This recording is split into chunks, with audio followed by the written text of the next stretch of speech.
পরিমাণও বেড়ে গেছে। আচ্ছা আমি তাহলেই করি, নতুন একটা উইন্ডো খুলি আর এই উইন্ডোতে আমরা অ্যান্সারগুলো একটু দেখি।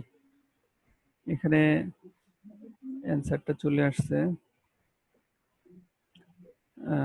অ্যান্সার আমরা একটু কোশ্চেনের অর্ডারগুলো একটু এলোমেলো আসে, হ্যাঁ, অ্যান্সারের সময়। এটা তোমার 1 আর 2 নাম্বার, এটা ভুল করছো।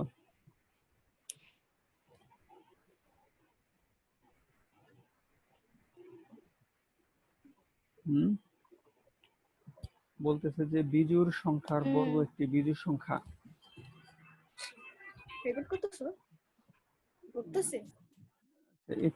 একটু করো, হ্যাঁ, হোল্ড করো, হ্যাঁ, আমি আচ্ছা তাহলে আমরা এটা সলভ করি। আমি একটা পেন টুল নেই, পেন টুল নিলাম, তারপরে একটু দেখি 1 নাম্বারটা ট্রু কিনা। 1 নাম্বারটা ট্রু, কারণ আমরা যদি বিজোড় সংখ্যাকে একটা বর্গ করি, আমি একটা বিজোড় সংখ্যা নিলাম 5, আরেকটা নিলাম হচ্ছে 3। তাহলে 3 কে যদি আমি বর্গ করি আর 5 কে যদি বর্গ করি, তাহলে দেখতেছি যে এখান থেকে হয় 25 আর এখান থেকেও হয় 9। তাহলে আমরা দেখলাম যে দুইটা বিজোড় সংখ্যারই বর্গ কি হচ্ছে, তোমার একটা বিজোড় সংখ্যাই হচ্ছে। তাহলে 1 নাম্বারটা ট্রু। 2 নাম্বারে যাই, দুইটি জোড় সংখ্যার গুণফল 8 এর গুণিতক। তাহলে দুইটি জোড় সংখ্যা নিয়ে আমি 4 নিলাম আর হচ্ছে 6 নিলাম। এই দুটিকে আমি যদি গুণ করি, গুণফল কত হবে? 4 6 24। 24 কে কি 8 দ্বারা ভাগ যায়? যায়। তার মানে 8 এর গুণিতক 8 দ্বারা নিঃশেষে বিভাজ্য যায়। এইভাবে তুমি যে কোনো জোড় সংখ্যা নেও, দেখবা যে 8 দ্বারা 8 এর গুণিতক হবে, মানে 8 দ্বারা নিঃশেষে বিভাজ্য হবে। হ্যাঁ, তাহলে এটাও ট্রু। পূর্ণবর্গ নয় এমন সংখ্যার বর্গমূল একটি মূলদ সংখ্যা। এটাই তো এই যে এখানে বলা যাচ্ছে পূর্ণবর্গ নয়, তার মানে তোমার 4 একটা পূর্ণবর্গ সংখ্যা, হ্যাঁ, 16 একটা পূর্ণবর্গ সংখ্যা, 9 একটা পূর্ণবর্গ সংখ্যা। এগুলো যদি আমি রুট করি, তাহলে কি হবে? তাহলে মূলদ সংখ্যা হয়ে যাবে। রুট করলে কি হবে? এই ক্ষেত্রে 2 হবে, এই ক্ষেত্রে হবে এই 4 হবে, এই ক্ষেত্রে হবে 3। কিন্তু পূর্ণবর্গ নয়, তার উপরে যদি আমি রুট করি, যেমন 5 একটা পূর্ণবর্গ নয়, তার উপরে যদি আমি রুট করি, তাহলে এটা কি সংখ্যা হলো? এটা কিন্তু তোমার অমূলদ সংখ্যা হয়ে গেল এখন। তাহলে অমূলদ সংখ্যা হয়ে যায়। তার মানে পূর্ণবর্গ নয় এমন সংখ্যার বর্গমূল কি হয়? অমূলদ সংখ্যা হয়ে যায়। তাহলে এখানে কি লিখছে? এখানে কি লিখছে? মূলদ। তাহলে কি এই 3 নাম্বারটা হবে না। তার মানে 1 আর 2 ট্রু। ট্রু কত? 1 আর 2। তাহলে এইভাবে, তাহলে 1 আর 2 হচ্ছে, তাহলে আমার এ যদি দেখাইতে তাইলেই হয়তো, হ্যাঁ, তাহলে এটা ভুল হয়েছে। তাহলে আমরা এটা শিখে ফেললাম। হ্যাঁ, এই একটা এমসিকিউ এখান থেকে 35টা নেক্সট টাইম শিখে ফেলবা। হ্যাঁ, আমরা এখন সঠিক যে কটা আছে স্কিপ করছিলে যেটা, এটা দেখি। তোমার 2 নাম্বারটা হয়েছে, স্কিপ করছিলে হচ্ছে এটা। আচ্ছা, এ ক্রস বি, এ ক্রস বি এর উপাদানগুলা, এ ক্রস বি এর উপাদানগুলা কেমন হবে? এ ক্রস বি এর উপাদানগুলা হচ্ছে তোমার জোড়াকৃতির, ক্রমজোড় আকৃতির, এবং এক্স এর উপাদান, ওয়াই বি এর উপাদান। তাহলে 1 নাম্বারটা সঠিক। এন অফ এ আর এন অফ বি হলে n of A cross B equal to A B. এটাও যদি তুমি আলাদা আলাদা ভাবে করো, তাহলে কিন্তু এটাও ট্রু, এটাও ট্রু। হ্যাঁ, কারণ তুমি যদি এর ভ্যালু নেও, এর ভ্যালু যদি নেও হচ্ছে তোমার কত, এর ভ্যালু নিলাম আমি হচ্ছে 1 আর 2, আর বি এর ভ্যালু নিলাম হচ্ছে তোমার হচ্ছে আমি নিলাম হচ্ছে একটা নিলাম, সাপোজ একটা নিলাম। তাহলে আমি এখানে বলতে পারি যে number of A equal to কত? Number of A equal to কত? তার মানে এ এর উপাদান সংখ্যা কয়টা? 1 আর 2 দুইটা। দুইটা। নাম্বার অফ বি হচ্ছে একটা, তাই না? এখন কি করব, এ ক্রস বি, এ ক্রস বি এর ভ্যালু বের করব। তাহলে এ ক্রস বি এর ভ্যালু বের করি, এ ক্রস বি এর ভ্যালু বের করি। তাহলে এ ক্রস বি এর ভ্যালু কিভাবে বের করে? কার্তেশীয় গুণজ। আমরা কি করব, কার্তেশীয় গুণজ বের করব। 3 নেই, তারপরে এইভাবে করে। পরে আমি এইভাবে এখান থেকে দেখব number of A cross b এর ভ্যালু কত হয়। ওইটা যদি তোমার স্মল এ আর স্মল বি এর গুণ করলে যদি সমান হয়, তাহলে আমরা বলতে পারবো যে এটা ইয়া হয়েছে। তাহলে আমি এখানে বলতে পারি যে 1 3, তারপরে হচ্ছে 2 3, আর তো নাই উপাদান। তাহলে এইখান থেকে আমরা দেখলাম যে আমার number of A cross b কত? Number of equal to 2। 2, তাহলে 2, তাহলে 2 এখান থেকে আমি কি এটা লিখতে পারি না, 2 ইন্টু 1 ইকুয়াল টু হচ্ছে, আমি বলতে পারি যে এটাকে বলতে পারি এ, এ ধরি এটাকে, আর এটাকে ধরি হচ্ছে বি। হ্যাঁ, এটাকে ধরি স্মল বি। তাহলে আমি বলতে পারি এ ইন্টু বি। তাহলে আমার n of A cross B equal to a into b হলো। তার মানে আমার এটা তো নির্দিষ্ট না, ভ্যালুটা তো এ বলতেছে, আর এটা 1 না। 1 না বলে বলতেছে যে n of b equal to small b এর কথা বলতেছে। তাহলে আমি 1 কে বি ধরি, আর 2 কে ধরি, হ্যাঁ 2 কে ধরি এ। তাহলে এ আর বি, তাহলে আমরা কি এটাকে এ আর বি আকারে আনতে পারলাম?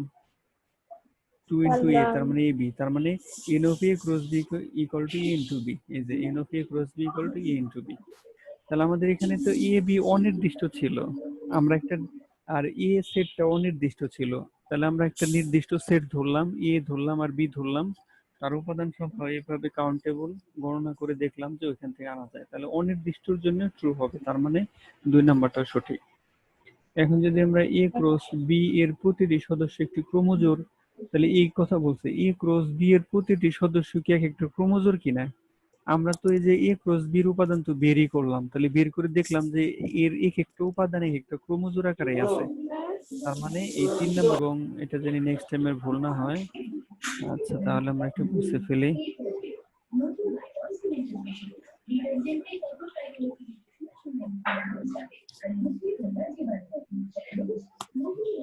আচ্ছা, তারপরে কোনটা ভুল করলাম এটা একটু দেখি আমরা। এখানে সংখ্যাকে এটা যখন তুমি মার্ক করলা, তখন আমি বুঝলাম যে এটা ভুল হইলো। হ্যাঁ, কিন্তু তোমাকে অ্যান্সারটা বলে দিতে পারি নাই আমি, কারণ তুমি তো পরীক্ষা দিতেছিলে। এখানে বৈজ্ঞানিক আকারে যদি আমরা প্রকাশ করি, তাহলে এই ভ্যালুটা, এর ভ্যালুটা হচ্ছে তোমার 10-এর চেয়ে ছোট, 1-এর সমান এবং 10-এর চেয়ে ছোট।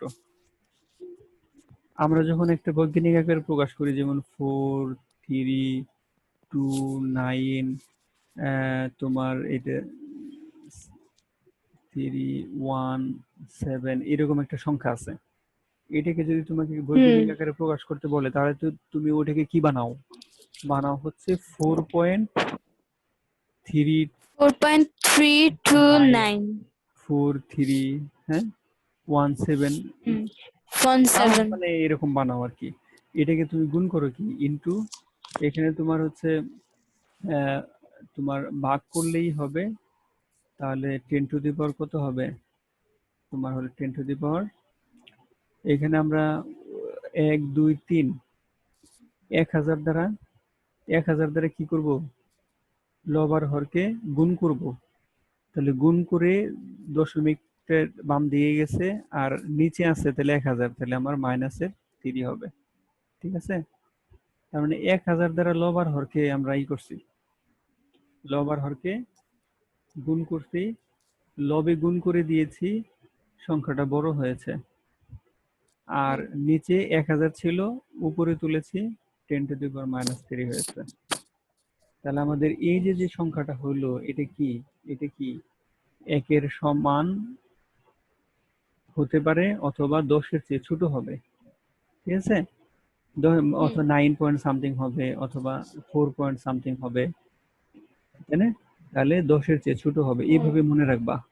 তার মানে আমাদের যে বৈজ্ঞানিক আকারে প্রকাশ করতে হয়, সেই সংখ্যাটা হচ্ছে এর যে ভ্যালুটা এ ইনটু, এই সংখ্যাটা তো এ, আমি বলতে পারি এই সংখ্যাটা হচ্ছে এ, তাহলে এ ইনটু 10⁻n, তাহলে এ যে সংখ্যাটা, এই সংখ্যাটা তাহলে কি হলো, একের সমান এবং একের চেয়ে বড় এবং 10-এর চেয়ে ছোটই হবে, 9 পয়েন্ট সামথিং অথবা 7.4 পয়েন্ট এরকম হবে। তাহলে এইভাবে আমরা মনে রাখবো। হ্যাঁ, এর ভ্যালুটা তাহলে আমাদের অঙ্ক 1 থেকে 9 পর্যন্ত এর মাঝেই থাকবে। তারপরে হচ্ছে 7 নাম্বারটা দেখব। 7 নাম্বারটা আজকে একটু সময় নিয়ে পড়াচ্ছি, হ্যাঁ, কারণ মাঝখানে কয়েকদিন একটু ছিল, গ্যাপ ছিল। এটা সম্পূর্ণ রিভিশন করি আমরা। হ্যাঁ, যে কটা ভুল করছে এগুলা একটু রিভিশন করি এবং এটাতে আবার তুমি পরীক্ষা দিবা। আচ্ছা, এখানে এটাকে যদি তুমি এরকম বানাও তাহলে কি হবে, এ এক্স স্কোয়ার প্লাস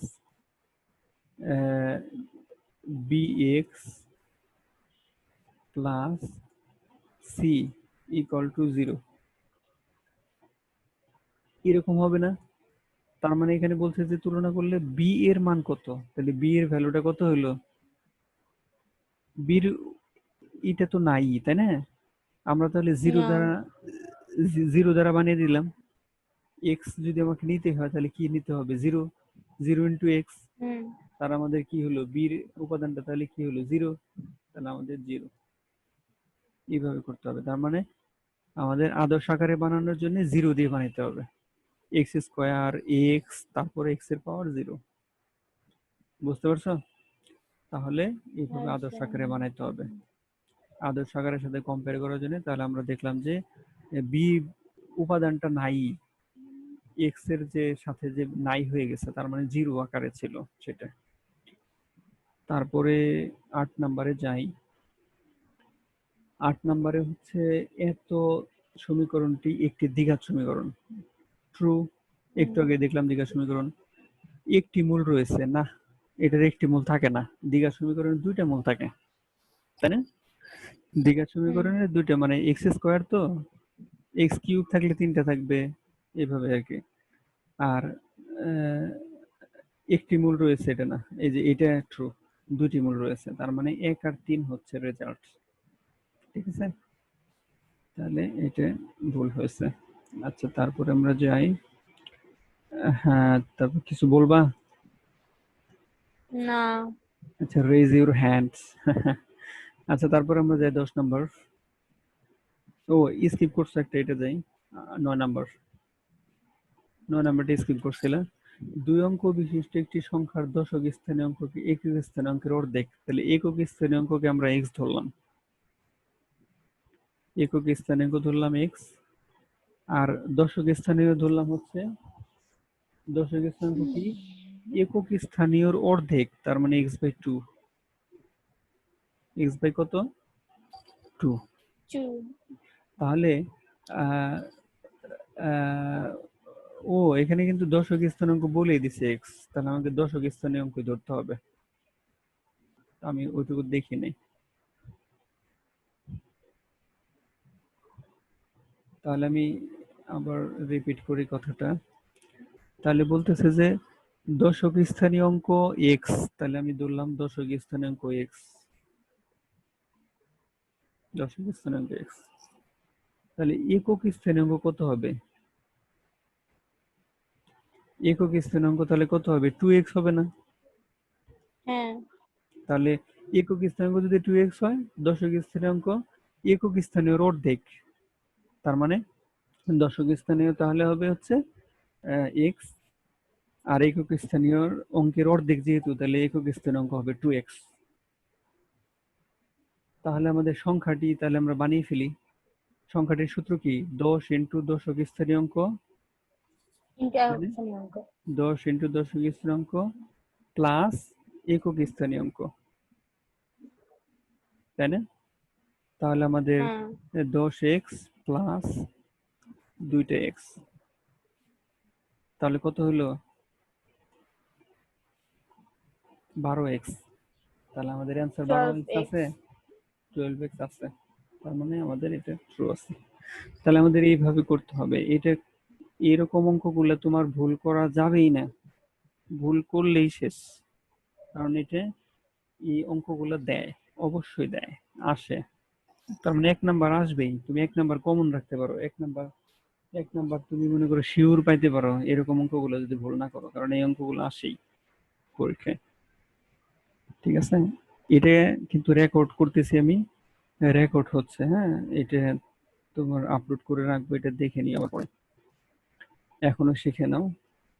আচ্ছা, আমার 10 নাম্বারটা যাই। এ বি ও সি বাহু তিনটি দ্বারা একটি ত্রিভুজ অঙ্কন করা যাবে যদি, যদি কি হয়, যদি তোমার দুই বাহুর যোগফল তৃতীয় বাহু অপেক্ষা বৃহত্তর হয়, তাহলেই সম্ভব। দুই বাহুর যোগফল কি হতে হবে? তৃতীয় বাহুর চেয়ে বড় হতে হবে, তা না হলে ত্রিভুজ অঙ্কন করা যায় না। হ্যাঁ, ছোট হলে তো সম্ভবই না, হুম সমান হলেও সম্ভব না, এটা হলে সম্ভব না। দুই বাহুর যোগফল তৃতীয় বাহু অপেক্ষা বৃহত্তর হতে হবে, আমাদের এরকম একটি উপপাদ্য আছে। তাহলে এটা তুমি এটা, হ্যাঁ, এটা একটু উপপাদ্য আছে যে আহ, একটা ত্রিভুজের দুইটি বাহুর যোগফল তার তৃতীয় বাহু অপেক্ষা বৃহত্তর।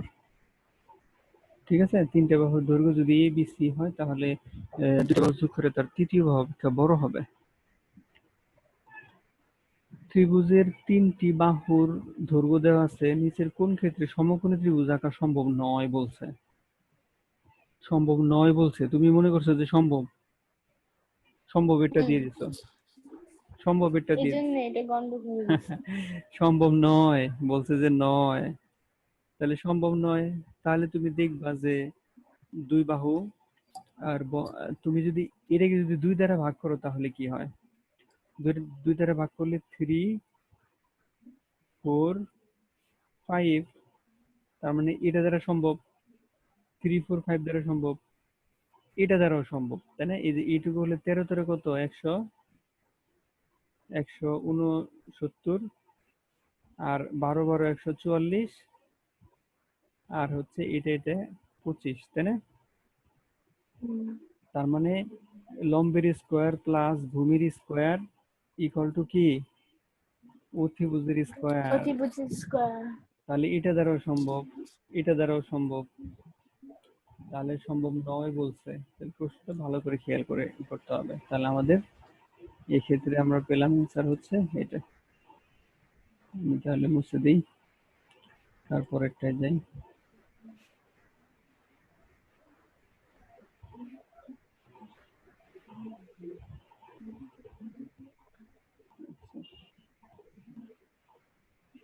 12 নম্বর, একটি গাছের দৈর্ঘ্য ও ছায়ার দৈর্ঘ্যের অনুপাত 3:√3 হলে উন্নতি গুণ কত?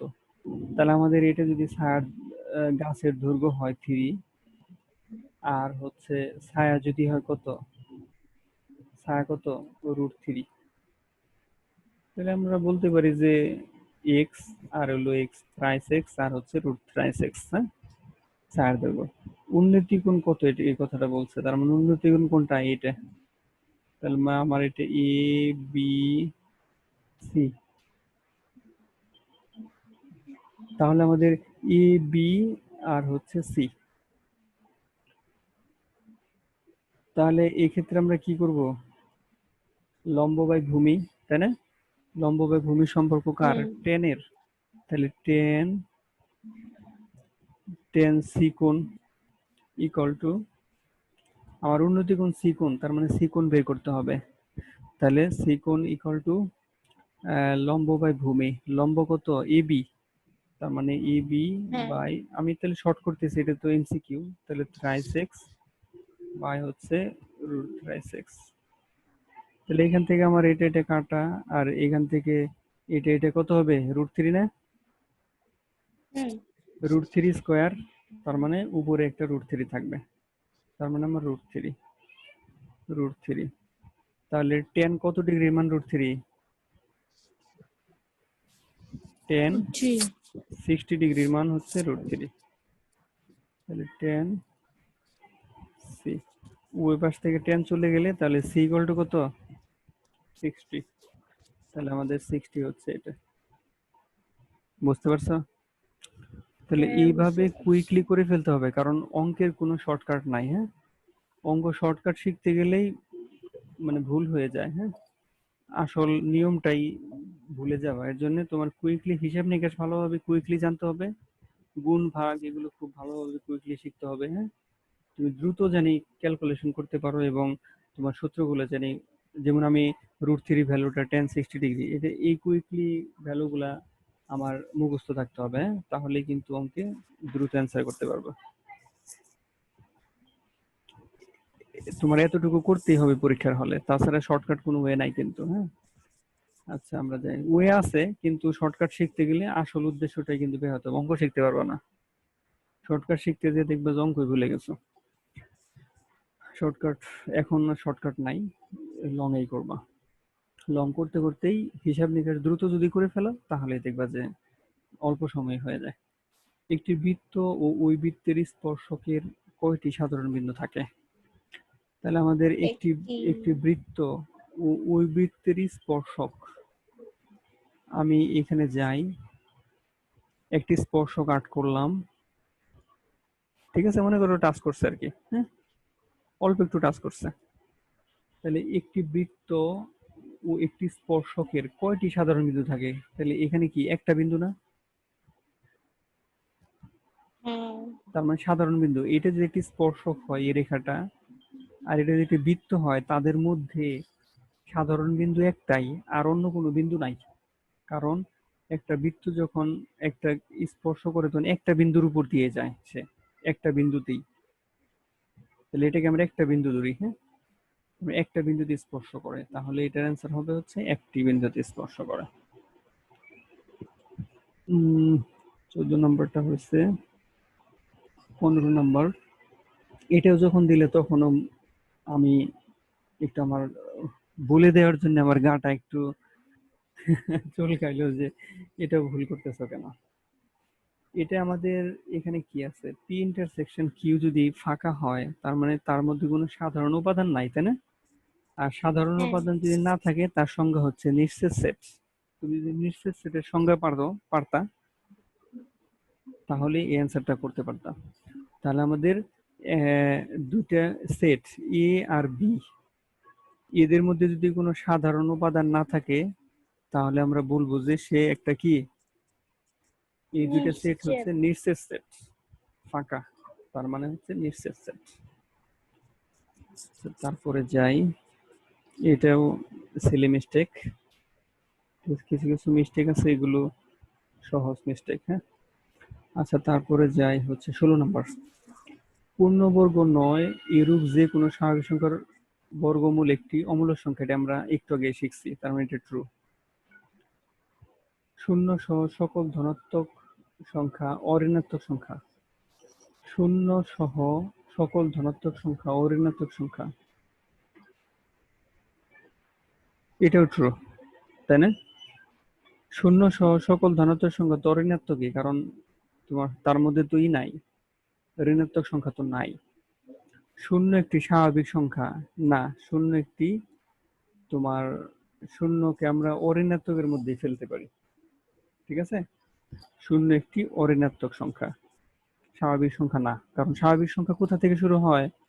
স্বাভাবিক সংখ্যা হচ্ছে 1 2, তাই না, 3 4, আমরা হুম। এভাবে লিখি, একটু বোল্ড করে দিই, এবং স্বাভাবিক সংখ্যার সেট যদি আমরা লিখি তাহলে এইভাবে লিখি, dot dot dot dot dot এইভাবে দিয়ে রাখি, এবং এটাকে আমরা স্বাভাবিক সংখ্যা লিখি। তাহলে সে বলছে যে শূন্য একটি স্বাভাবিক সংখ্যা না, কারণ স্বাভাবিক সংখ্যার সেটের মধ্যে তো কোনো শূন্য নাই, একে থেকে শুরু হয়। না। তাহলে 3 নাম্বারটা হবে না, 1 আর 2 ট্রু, 1 আর 2 ট্রু, ঠিক আছে। আচ্ছা তাহলে আমার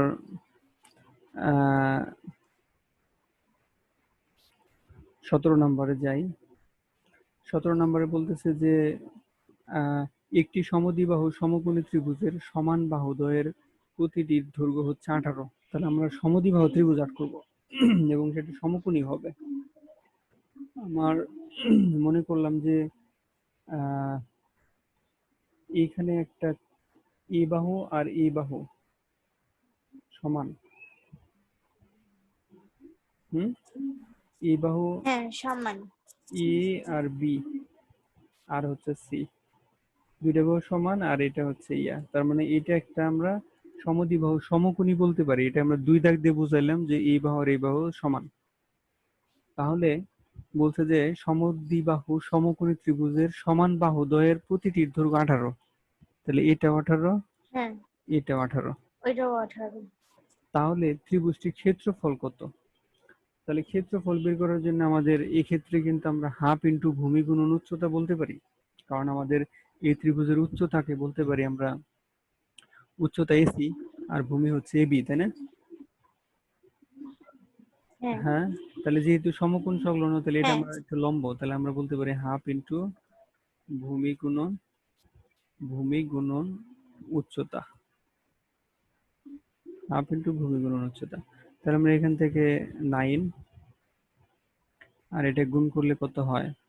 8 নং 72 এর 2 হাতে আছে 7, 9 কে 9, 9 এর সাথে হচ্ছে 16, তার মানে 162। 162 কোথায় আছে খুঁজে বের করো, এখানে আছে।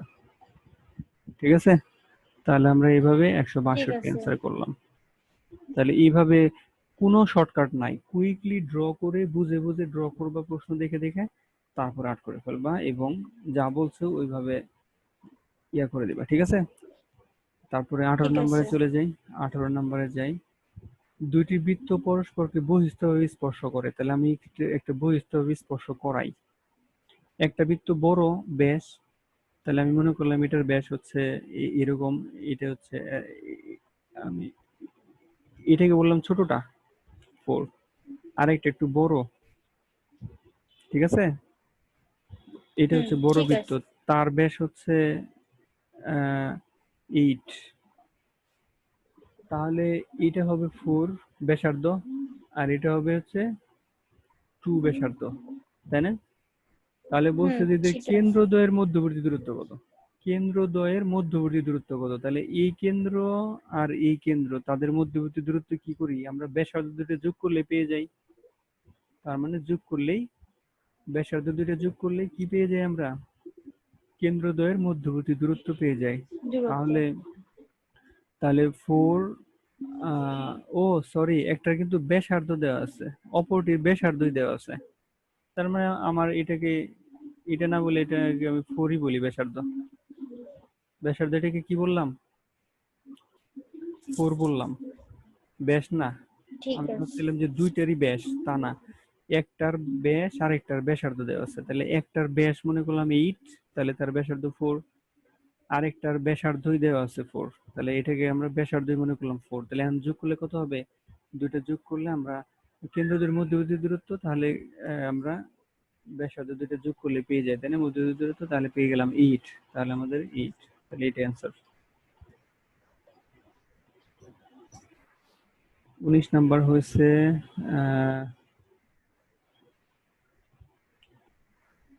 আশা করি বুঝতে পারছো, হ্যাঁ? হ্যাঁ বুঝতে পারছি স্যার। আচ্ছা, তারপরে যাই। 19 হয়েছে, 20, হ্যাঁ এখানে ভুল করো নাই। আচ্ছা, এখানে যাই।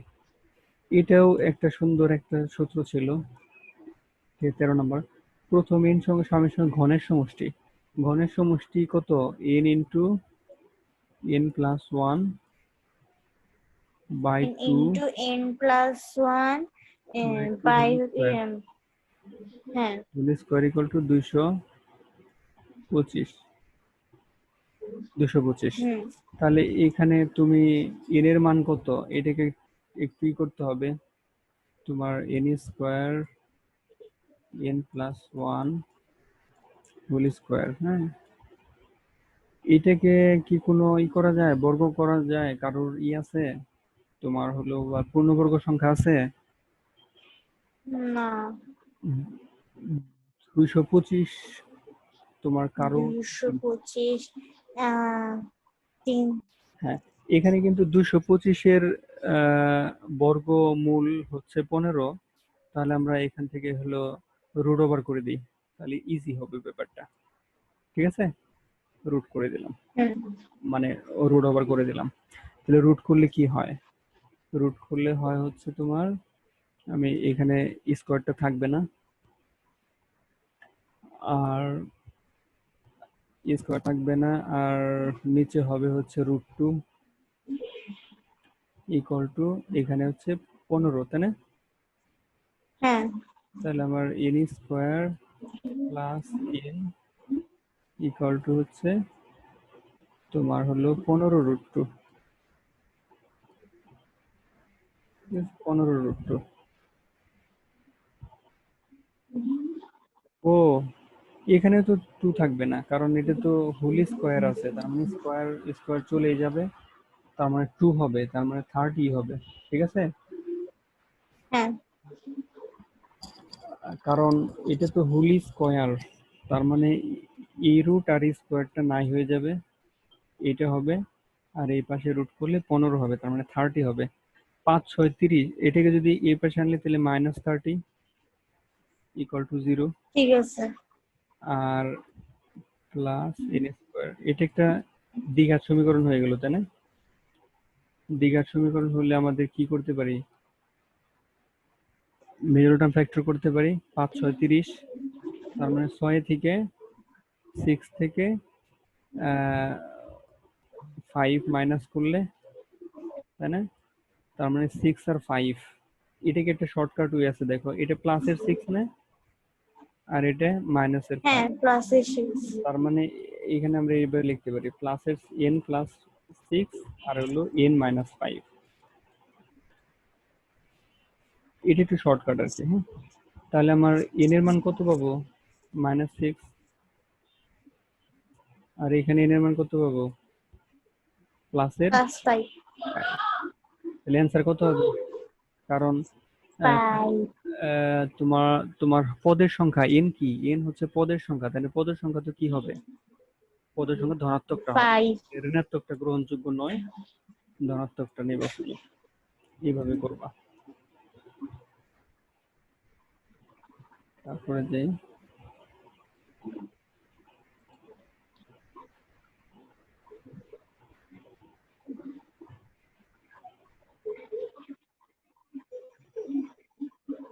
আচ্ছা তারপরে আমরা যাই, ও অক্ষরটিতে কতটি প্রতিসাম্য রেখা আছে?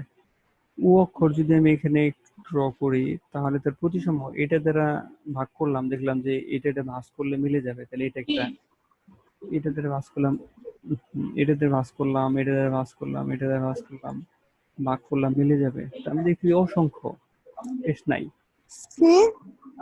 শেষ নাই, তার মানে অসংখ্য, তার মানে প্রতিসাম্য রেখা হচ্ছে অসংখ্য, ঠিক আছে? ও এর প্রতিসাম্য ঠিক রেখা আছে। হচ্ছে অসংখ্য, তার মানে একটা রেখা দ্বারা, একটা সরল রেখা দ্বারা যদি ভাগ করি, আমি দেখি যে অসংখ্য ভাবেই তোমার করা যায়, ভাগ করা যায়। হ্যাঁ, সমানভাবে ভাগ করা যায় দুটাকে, তাহলে অসংখ্য। একটি সরলরেখার উপর অঙ্কিত বর্গ ওই সরলরেখার বল। অর্ধেক উপর অঙ্কিত বর্গের কত গুণ? এটা 4 গুণ, আচ্ছা এটা 4 গুণ। হ্যাঁ, এটা 4 গুণ। আচ্ছা তারপরেরটা যাই, তোমার শেষের দিকে আমরা চলে আসছি প্রায়। এটা আমরা যদি মানচিত্র আর্ট করি, তাহলে এটা কি উত্তর, এটা কি দক্ষিণ, তাই না? আর ডান দিকে হয় পশ্চিম, নাকি কি বলি, আহ, ডান দিকে হয় পূর্ব, তাই না? পূর্ব, আর এটা হয় হলো বাম দিকের পশ্চিম, পশ্চিম, উপরের দিক উত্তর, পাশে নিচের দিক দক্ষিণ। পশ্চিম। তাহলে সে বলছে যে একটি লোক যাত্রা শুরু করলো 15 কিলোমিটার ঠিক উত্তর দিয়ে গেল, তার মানে আমার এখান থেকে যাত্রা শুরু করলাম, 15 কিলোমিটার উত্তর দিয়ে গেল, 15 না 12 কিলোমিটার দিয়ে উত্তর দিয়ে গেল। সেখান থেকে মানে এইখান থেকে পূর্ব দিকে 5 কিলোমিটার গমন করলো, তার মানে পূর্ব কোন দিকে? এই দিকে, পূর্ব দিকে 5 কিলোমিটার গমন করছে, এটা 5।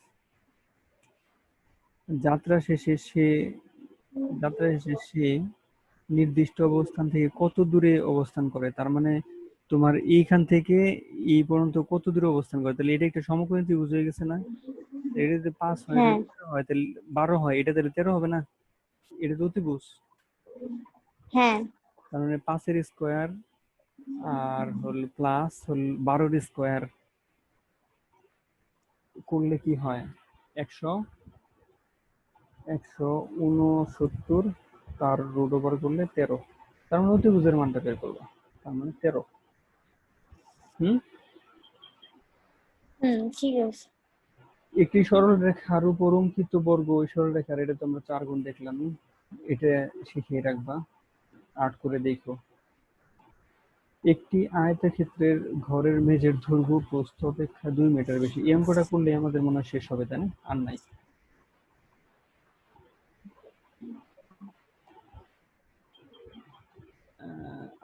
আরো কি আছে নিচে? ও আরেকটা আছে, 35 নম্বর। আচ্ছা, এটা করি যদি শেষ দিই। হ্যাঁ, তোমার একটি আয়তাকার ঘরের মেঝের দৈর্ঘ্য প্রস্থ অপেক্ষা 2 মিটার বেশি। তাহলে আমার এখানে প্রস্থ ধরি, প্রস্থ হলো কত? প্রস্থ হচ্ছে প্রস্থ ধরলাম আমরা হচ্ছে x, আর দৈর্ঘ্য কত? দৈর্ঘ্য ধরলাম প্রস্থ অপেক্ষা 2 মিটার বেশি, তার মানে প্রস্থের চেয়ে 2 মিটার বেশি।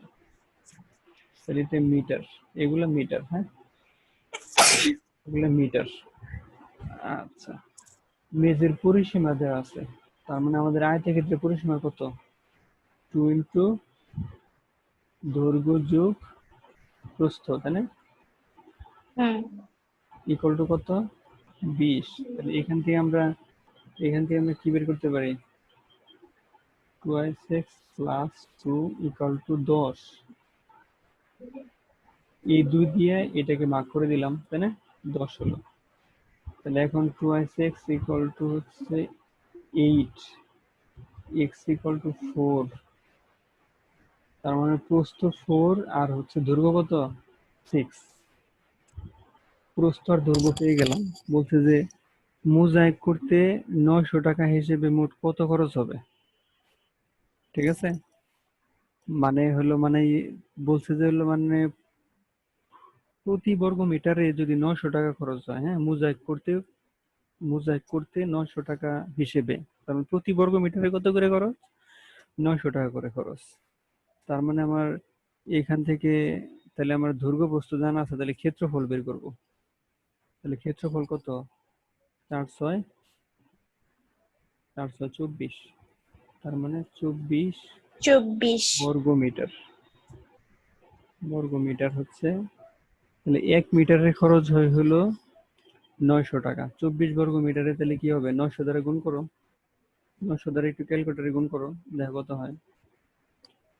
24 বর্গ মিটারে তাহলে 900 দ্বারা গুণ করলে কত হয়? 4 নং 36 এর 6, হাতে আছে 3, 9 দুগুণে 18, 3 18, 19 20 21, আর এখান থেকে 2 শূন্য। তাহলে আমাদের 21,600। তার মানে 21,600। এটা এইভাবে করবা। তার মানে আমাদের যদি ক্ষেত্রফল বের করতে পারি, তাহলে ওইখান থেকে 1 বর্গ মিটারে কত খরচ? 900 টাকা। অতএব 24 বর্গ মিটারে কত খরচ? ওইখান থেকে আমরা বের করে ফেললাম যে মোজাইক করতে কত খরচ হবে, এটা বের করে ফেললাম। তারপরে যাই, তারপরে বলছে যে বর্গক্ষেত্রে কর্ণের দৈর্ঘ্য, এটা কিন্তু ইম্পর্টেন্ট। বর্গক্ষেত্রে কর্ণের দৈর্ঘ্য ও বাহুর দৈর্ঘ্যের অনুপাত কত? আমি মনে করলাম যে বর্গক্ষেত্রে বাহুর দৈর্ঘ্য a, তাহলে কি হয়? কর্ণের দৈর্ঘ্য কত? √2a। হ্যাঁ, √2a। তাহলে কর্ণের দৈর্ঘ্য আর বাহুর দৈর্ঘ্য, তাহলে কর্ণের দৈর্ঘ্য আগে আর বাহুর দৈর্ঘ্য পরে, তাদের অনুপাত আকারে সাজাইলাম। এখন আমরা জানি যে অনুপাত সাধারণত কি আকারে থাকে? অনুপাতকে এক রাশি দ্বারা ভাগ করা যায়, এ দ্বারা ভাগ করে দিলাম, তাহলে কত হলো? √2 লব বাই হর আকারে থাকে তো, তাই না? তাহলে আমরা ভাগ করে দিলাম √2:1। তাহলে √2:1। ও, এখানে তোমার প্রশ্ন তুলতে ভুল করছে। হ্যাঁ, √2:1 হবে, এটা √3 লিখে ফেলছে। √2:1 এটা অ্যান্সার হবে। হ্যাঁ, আশা করি বুঝতে পারছো নাকি? হ্যাঁ স্যার, বুঝতে পারছি। এটা যে প্রশ্ন তোলার সময় মনে হয় 2 পরিবর্তে 3 তুলে ফেলছে আর কি। তাহলে √2:1 আমরা অঙ্ক করে বের করলাম, এইভাবে করলাম। তাহলে আমাদের 19টা যে কটা ভুল হয়েছিল ওগুলো আমরা সলভ করলাম, আমি স্কিপ করছিল যেগুলো ওগুলো সবগুলো সলভ করলাম। তাহলে এটা তুমি নেক্সট টাইমে এখানে 35টা এমসিকিউ আছে, 35টা যদি শিখো তাহলে কিন্তু তোমার একটা মোটামুটি বেসিক অনেকগুলো ইমপ্রুভ হবে। হ্যাঁ, তাহলে এই 35টা আশা করি আর ভুল হবে না নেক্সট টাইমে।